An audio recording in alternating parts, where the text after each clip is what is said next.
Dostlar, hamıya salam. Fudu Futbol kanalındasınız. Gördüyünüz kimi yeni məkandayıq, amma köhnə videoqrafımız dəyişməyib, məkanımız dəyişsə də mövzumuz da dəyişməyib. Mövzumuz Barselonadır. Dostlar, bilmirəm nə haqqda danışım. Əslində bilirəm. Bilmirəm, indi La Ligadan başlayaq, yoxsa Çempionlar Liqasına birbaşa keçid edək. Əslində mən Barcelona Real Sociedad oyunu haqqında az da olsa danışmaq istərdim. Barcelona Paris Saint-Germain oyunu haqqında birazdan danışacağam.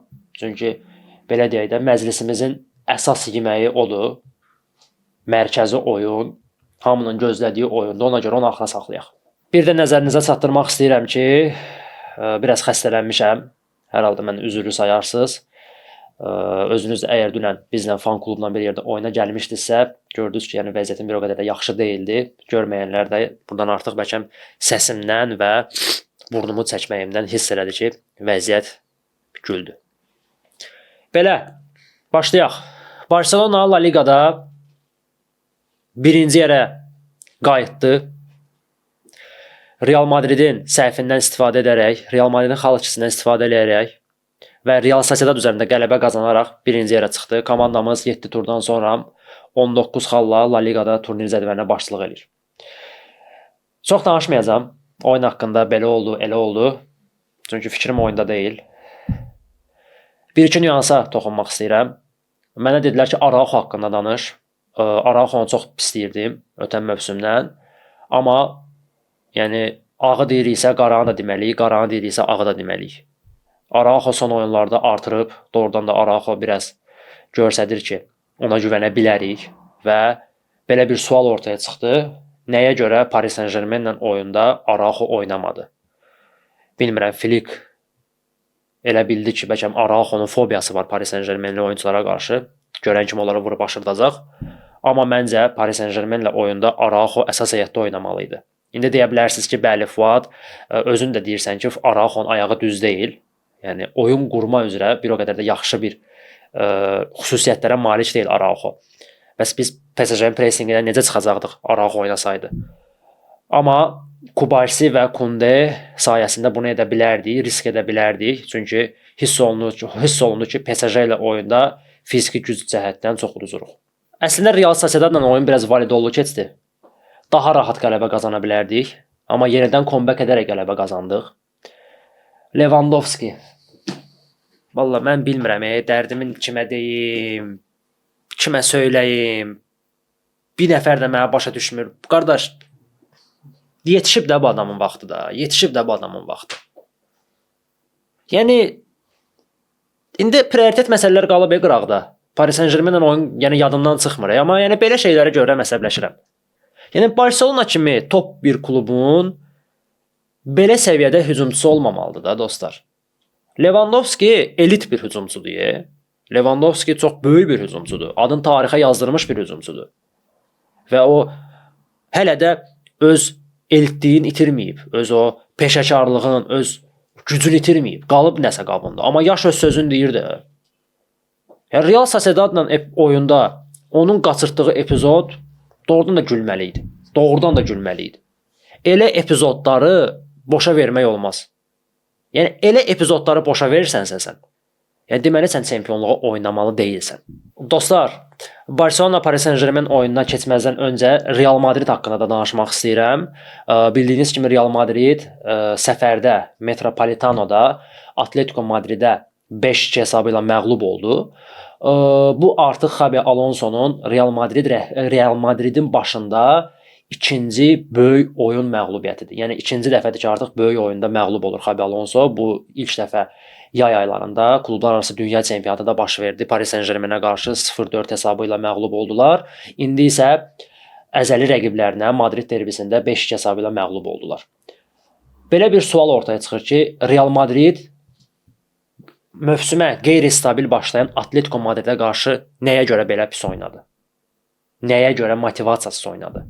Eynən ötən mövsümki Ancelottinin Real Madridin bizə xatırlatdı. Amma əslində hər şey yaxşı idi. Bəli, Real Madrid birinci topu buraxdı, qol buraxandan sonra özünə gəldi və comeback etdi. Və Real Madrid birinci hissədə oyunun taleyini həll edə bilərdi. Birinci hissədə oyunun taleyini həll edə bilərdi.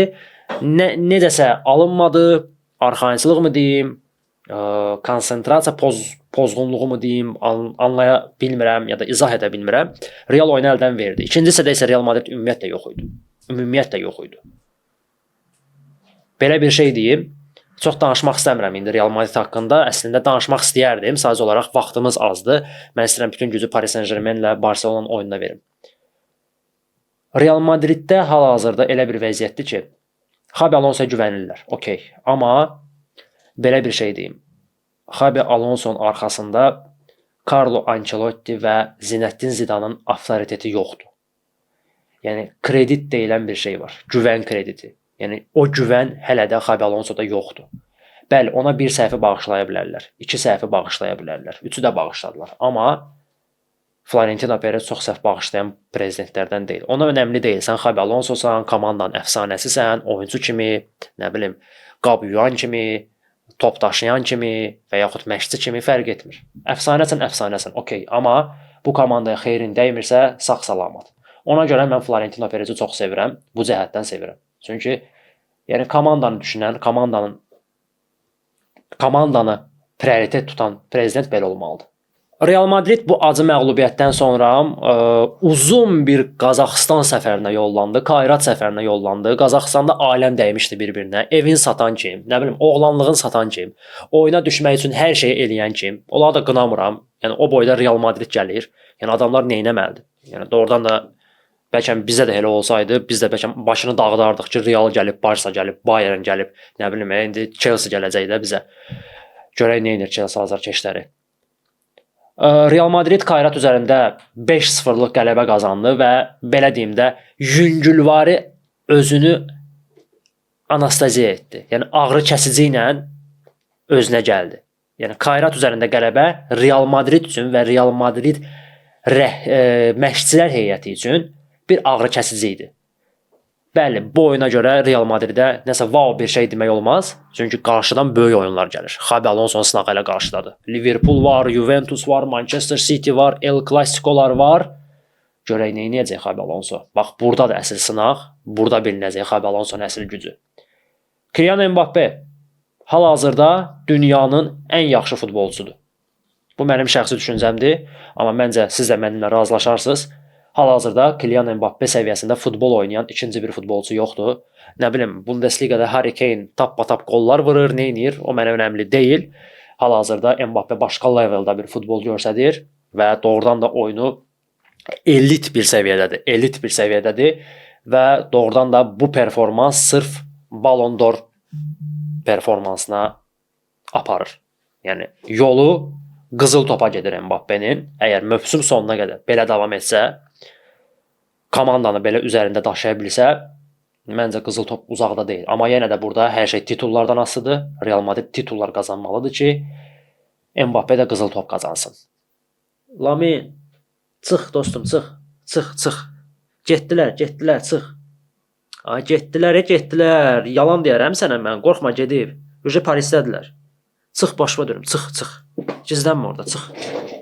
Lamin Yamalı çıxara bilmədim oradan, missiyasını yerinə yetirə bilmədi bizim Wunderkindimiz. Oyundan əvvəl status paylaşırdı. Quzu kəsdiyim. Nə bilim, missiyam var, onu belə eləyəcəm, buna belə eləyəcəm, ona belə vuracam, aşırdacam. Əslində də başlamışdı.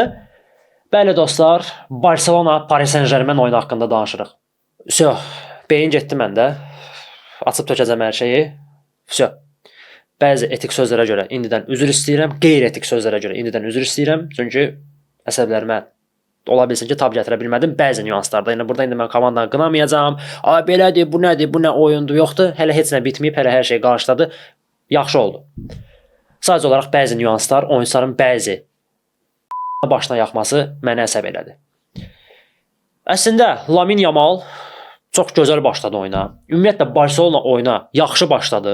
İlk 30 dəqiqədə Paris Saint-Germaini deməyim ki, sıxmışdıq, amma ən azından Paris Saint-Germainin qapısında təhlükəli epizodlar yarada bilirdik. Və bunun da sayəsində Ferran Torresdən hesabı açdıq. Bundan əlavə olaraq Ferran Torresin boş qapı epizodu da var idi və komanda doğrudan da epizodlar yaradırdı Paris Saint-Germainin qapısının yanında. Və Ferran Torresin o boş qapını vura bilməməsi və yaxud Olmonun boş qapı deyək də, mən ona boş qapı deyəcəm çünki o boş qapı da qardaş, başqa variantı yoxdur. Onu vurmaması biraz gülüncdür. Okey də Ferran Torresi hardasa olsa bağışlayıram.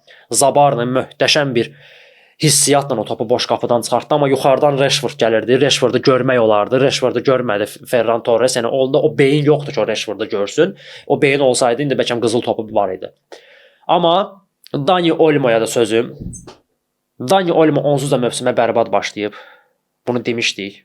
Mən demişdim ki, bəlkə özünə gələr, bəlkə də indi Flick bunu qoruyur, hər oyun oynatmır, amma yox, deməli Olmo doğrudan da bərbad vəziyyətdədir. Qardaşım, əzizim, sən topla və qapı ilə üzbəyizsən.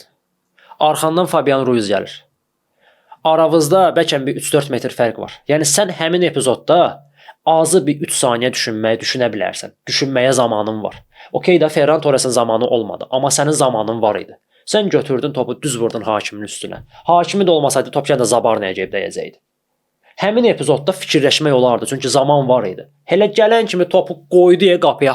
Nə çatar, nə batar. Xeyirli olsun. Yəni əgər sən hələ iki boş qapını vura bilmirsənsə, deməli sən qalib gəlməyə layiq deyilsən. Qalib gəlməyə layiq deyilsən. Flick, mən burada Flick'i qınamayacağam, amma mənə görə bu Flick'in Barcelona karyerası ərzində keçirtdiyi ən bərbad oyunu idi. Ən bərbad oyunu idi. Bundan əvvəl biz ötən mövsüm La Liga'nın birinci dövrəsində Atletico Madridə qarşı Manjekdə keçirdiyimiz oyunu qeyd edə bilərik. Barcelona həmin oyunda 2-1 hesabla məğlub olmuşdu. Son dəqiqələrdə yenə də biz qol buraxmışdıq. Sorlotu yadınıza salın, eynən bu oyundakı kimi. Amma belə bir nüans var. Həmin oyundan sonra komanda ayılmağa başlamışdı. Həmin Atletico Madrid məğlubiyyətindən sonra komanda özünə gəlməyə başlamışdı. İndi bilmirəm. Bu oyun komandaya bir soyuq duş kimi təsir edib onları oyadacaq yoxsa yox. 50-50-dir. Bu məğlubiyyət mənə doğrudan ləzzət elədi. Mən bir Barsa azarkeşi olaraq Azərbaycanda olan Paris Saint-Germain azarkeşlərini səmimi qəlbdən təbrik edirəm. Layiqli qələbə idi. Əsl çempiona layiq olan bir qələbə qazandınız. Halal olsun, əl çalıram. Doğrudan da əl çalıram. Bu itkilərlə, no-name oyuncularla gəldiniz bizi öz meydanımızda məğlub etdiniz. Halal olsun. Başqa sözüm yoxdur. Əsl çempionlara layiq bir futbol göstərdiniz. Biz bayaq ilk 30 dəqiqədən danışdıq. Bəli, komanda ilk 30 dəqiqədə çox gözəl oynayırdı. Demək olar Paris Saint-Germain epizodlar vermirdi və özü daim olaraq hücum edirdi. Lamine Yamal Mendeslə duelə çıxmışdı. Lamine Yamalın elə bir məqsədi Mendesə qarşı mübarizə aparmaqdı ki, TikTokda bir dənə reels çıxardım özüm üçün. Mendesi mışqa elədim, qoydum mənə. Gördü, sındırdım mən Mendesi.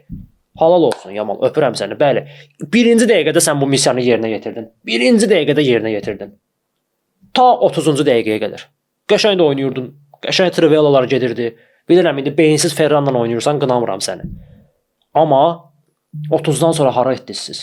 30-dan sonra nə oldu? Nə baş verdi? 30-dan sonra komanda tamamilə oyunu verdi Paris Saint-Germain əlinə. İndi belə bir sual çıxır ortaya. Paris Saint-Germain oyunu əl aldı, yoxsa biz oyunu əldən verdik? Mənə çatmır. Yəni bu yarım müdafiə xətti ilə biz oyunu necə əldən verə bilərdik? Necə o üstünlüyü Paris Saint-Germainə verə bilərdik? Mənə çatmır hələ də. Okey, mən danmıram. Paris Saint-Germainin cinah müdafiəçiləri Hakimi və Mendes hal-hazırda dünyanın ən yaxşı cinah müdafiəçiləridir. Bunu danan adam məncə futboldan anlamır. Mən açıq deyəcəm. İnciməyin məndən. İndi bəlkə kimsə deyəcək, qardaş, Di Marco var orada, nə bilim Davis var, Carvajal var, Arnold var. Yox Murat, yəni açıq danışıq. Nə bilim Balde var, Kunde var. Hakimi və Mendes. Bu adamlara çatan yoxdur bu günümüzdə. İdeal beklərdir. İdeal beklərdir bu adam. Mendes bildiyiniz potensial wingerdir. Birinci gol o yaratdı. İkinci golu Hakimi yaratdı. Kısaca, yeri gəlmişkən ikinci gol haqqında danışmaq istəyirəm. Paris Saint-Germain ikinci golunda offside yox idi, tərtəmiz gol idi.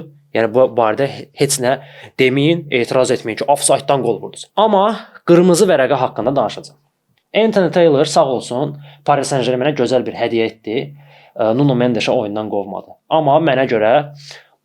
Nuno Mendes oyundan atılmalıydı. Nuno Mendesə ikinci sarı vərəqə verilməli idi. Bilmirəm nəyə görə verilmədi, amma Casado oyuna 5 dəqiqə də girməmişdi. İlk cəriməsində, ilk faulunda götürdülər Casadoya sarı vərəqə verdilər. Ədalət var, bilmirəm. Yoxdur. Olsaydı hər halda biz Mendesdən qırmızı vərəqəni görərdik. Mendesə qırmızı vərəqə verilmədi. Səbəb, yəni birinci hissədə bəli sarı vərəq aldı, ikinci hissədə çox təhlükəli bir yerdən Mendes Lamine Yamalı yıxdı. Özü ağır bir foul idi, arxadan zərbə idi. Yəni əminəm ki, Mendesin sarı vərəqəsi olmasaydı, hakim ona sarı vərəqə verəcəkdi. Sırf olaraq oyunun marağını öldürməmək üçün, oyunun tempini aşağı salmamaq üçün sarı vərəqəni vermədi. İndi deyəcək ki, zədələrimiz var idi. Paris Saint-Germain zədələri bizdən daha çox idi. Nə bilim, qapıda Şesni belə qollar buraxmamalı idi. İndi dünən biz fan klubla oyuna baxırdıq. Mən tam oyuna belə analiz mudunda baxa bilmirdim. Çünki qırağa nəzarət edirik, izləyicilər var, qonaqlar var, sual verənlər var, oyunun həyəcanı var. Mən oyun qutarandan sonra gəlib təkrarına baxıram və analiz edirəm oyunu. Mən buraxdığımız qollara baxdım. Doğrudan da biabırçı qollar buraxdıq. Şesniyə qarşı hörmətim var. Şesni də oradan da yəni pensiya dövründə gəlib bizə kömək oldu ötən mövsüm, amma yəni bu oyunda buraxdığı qollar doğrudan da halva qolları idi. Belə Lora dillə desək. Yəni Barcelona səviyyəsində bir komandanın qapıçısı ilə qol buraxmamalıdır. Biabırçı qollar idi. Bu nə idi belə? Bu nə biabırçı qollar idi? Birinci qol top üstünə gəlir. Yəni top o tərpənməsəydi, yəni elə bir penalti çıxarırdı adam. Yəni qadat elədi də, yəni bildiyiniz, yəni təxmin elədi ki, sağa gedəcək top, atdandı. O atdanmasaydı, yerində qalsaydı top üstünə gəlirdi adamın. İkinci qolda, yəni Gonçalo Ramos'un qolunda top düz qoltuğun altından keçir. Yəni düzgün refleks verə bilmir. İndi onu da qınamaq istəmirəm. Olmo yoxdur oyunda. Olmo bilinmir nə etmək istəyir. Sürət yox, fiziki göstəricilər çöküb. Pedri'nin oyundan çıxması ilə rusların bir sözü var, prigovor qəbul olundu. Prigovor, yəni bu konkret pis nə deməkdir? Flick Luis Enrique dedi ki, qardaş mən uduzdum, boynumu alıram, Pedri'ni oyundan çıxarıram. Pedri ləhləyirdi ki. Mənə prosta çatmır ki, Flick Pedri'ni niyə 90 dəqiqə Real Sociedad'a qarşı oynatdı? Niyə? Nəyə görə lazım idi bu Flick? Flickdə arada bir olur, yəni belə tutması tutur. Yəni heç bir insan ideal deyil. İndi biz onu qınayan deyilik. Amma yəni Real Sociedad'la oyunda nəyimizə lazım idi bizim Pedri'ni 90 dəqiqə oynatmaq. Yəni bu oyuna saxlaya bilərdik. Ən azından 60-da, 70-də çıxara bilərdik Pedrini. İndi gəldi Bernali saldı. Bu mövsüm debüt eləməyən oyunçunu oyuna saldı canavarların arasına, Vitinha'nın arasına saldı, nə bilim, o biri vəhşilərin arasına saldı. Bernali də batdı da, yəni olan arasında batdı. Nə deyim mən başqa? Kubarsi yaxşı vəziyyətdə deyil. Kubarsi elə bir ki, siz necə, yəni böyüdükcə daha da bərkiməlidir, daha da bərk olmalıdır, güclü olmalıdır, elə bir zəifləyir. 2 il əvvəlki Kubarsi Osimheni məhv edirdi. 2 il əvvəlki Kubarsi nə bilim Mbappe ilə başa-baş mübarizə aparırdı. Ona 17 yaşı var idi adamın. İndi 18-19 yaşının içindədir. Nəsə elə bir Kubarsi elə biraz havadadır. Yəni bu dəqiqə müdafiədə ideal oynayan adam varsa, mən açıq deyəcəm Erik Garcia'dır. Başqa variant deyəmirəm. Ağlıma başqa oyunçu gəlmir. Erik Garcia ideal oynayır. Dünən də yəni oyunda bizi dəfələrlə xilas etdi. Səssiz Monjuik. Bizim bu stadion problemimiz həll olunmur. Hələ deyirlər ki, Camp Nou düzəlmir. Nə bilim, Barcelona meri icazə vermir buna. Nə bilim, şəhər icra hakimiyyəti nə bilim icazə vermir.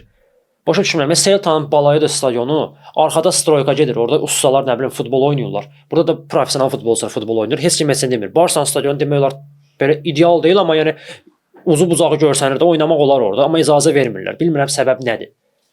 Dedilər ki, Olympiakosla oyunda Barcelona Camp Nou-da oynayacaq. Yeni Camp Nou-da oynayacaq, amma olmadı. Yenidən bir gün xəbər çıxdı ki, Camp Nou-da alınmayacaq, Monjuik'da oynayacaq oyun gəndə. Monjuik də elə bil ki, səssiz bir quyudur. Laportanı biz sevirik, amma Laportaya qarşı etirazlar da oldu. Oyundan sonra bəzi azarkeşlər etiraz etdi ki, bu komandanın oyununa fan klublar, azarkeşlər, aqressiv azarkeşlər gəlməlidir. Paris Saint-Germain azarkeşlərin səsi bizdən çox gəlir. Bu necə olur? Başa düşə bilmirəm mən. Biz pubda oturmuşuq, fan klub olaraq yığışmışıq, komandaya dəstək oluruq. Bizim səsimiz stadiondan bərk çıxırdı oradan. Belə dəstək olar bəyəm. Teatra gəliblər elə bil orada. Qabaq Camp Nou belə deyildi. İndi Monjuikə konkret teatr eləyiblər. Bildiyiniz teatrdır. Gəliblər, adamlar oturub futbola baxırlar. Mən orada olsam dağıdaram o stadionu. Dağıdaram ki, komandaya dəstək olaq, səsim batıraq. 2-3 min azarkeş gəlib Fransadan. Barcelona azarkeşlərinin səsini kəsirlər. Bu biabırçılıqdır. Belə top klubu azarkeş olmamalıdır. Hamısı turistlərdir də ona görə. Yəni Barselona özünüz bilirsiniz ki, turistik bir şəhərdir. Gəlirlər Barsanın oyununa baxmağa, sakit dururlar. Simiskalarını alırlar, burgerlərini alıb, pivələrini alıb oturublar. Ha, xeyirli olsun. Belə şey olmaz da. Yəni Camp Nou düzələndən sonra yenə də belə olsa, biabırçılıq. Yəni bura azarkeş toplumu gəlməlidir. Yəni fan klub üzvləri gəlməlidir. Boykosuna icazə vermək lazımdır artıq Camp Nou-ya. Bəli, olub hadisələr baş verib, amma yəni Laporta nəsə eləməlidir bu haqda. Yəni elə bir aqressiv bir fan kluba ehtiyacı var bu komandanın. Yəni biz o aqressiyanı görmürük, səs gəlmir stadiondan. Mən bayaq demişdim, bu məğlubiyyəti biz bir soyuq duş kimi qəbul etməliyik. Biz göydə idik, utopiyadaydıq. Hamımız bir ağızdan danışırdıq. İndi bəzilərimiz aiddir. Mən onsuz əvvəlcə demişdim ki, yəni komandanın gözləntilərinizi aşağı eləyin. Yadınızdadırsa, hansısa çıxışlarında mən bunu demişəm. Gözləntilərinizi minimuma salın. Ümidlərimiz var, arzularımız var, o başqa məsələ. Amma biz o necə deyim, o Ruslanın sözü var ya, rozovaya ablaka, o çəhrayı buludların üstündən düşdüyü ki, reallıq başqa bir şeydir. Və biz soyuq təri aldıq. Fransız öpüşünü aldıq biz Paris Saint-Germain-dən. Özdə qəşəng aldıq, mənə ləzzət elədi.